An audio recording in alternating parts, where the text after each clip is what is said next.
اگلا سوال محترم زیران خان صاحب کی خدمت میں پیش کروں گا. خان صاحب، ہمارے یہ ایک عزیز ہیں تکریم احمد صاحب ٹوگو افریقہ سے،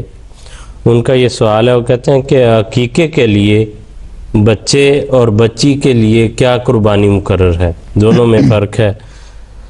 اور دوسرا اس کا حصہ یہ ہے، وہ کہتے ہیں اگر ایک گائے ذبح کی جائے تو کیا اس میں ایک سے زائد عقیقے ہو سکتے ہیں؟ جی، جہاں تک اس سوال کے پہلے حصے کا تعلق ہے تو مستند احادیث سے یہ پتہ چلتا ہے کہ حضور صلی اللہ علیہ وسلم نے فرمایا کہ جو کوئی اپنے بچے یا بچی کا عقیقہ کرنا چاہے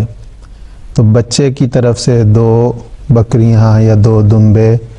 اور بچی کی طرف سے 1 بکرا یا 1 بکری یا 1 دمبا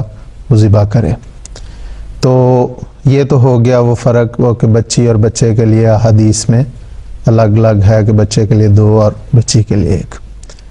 جہاں تک اس بات کا تعلق ہے کہ گائے یا اونٹ وغیرہ کا ذبح کرنا،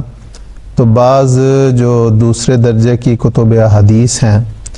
ان میں یہ ملتا ہے کہ بعض صحابہ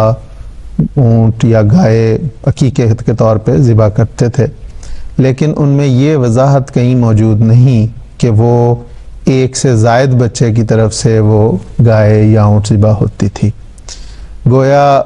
وہ جس طرح ایک جان کے بدلے میں ایک جان ہے اس طرح وہ ذبح ہوتی تھی، یا بہرحال اس میں وضاحت موجود نہیں ہے. تاہم بعض فقہا نے عید الاضحیٰ کی قربانی کی سے لے کے مثال لے کے یا اس پہ اس کو کر کے تو اس میں ایک سے زائد بچوں کی طرف سے وہ حصے مقرر کر کے عید الاضحیٰ کی قربانی کی طرح اس میں بھی حصے شمار کیے ہیں، لیکن صحابہ یا حضور صلی اللہ علیہ وسلم سے کوئی ایسی مثال نہیں ملتی. جی ٹھیک ہے خان صاحب، بہت شکریہ، جزاک اللہ.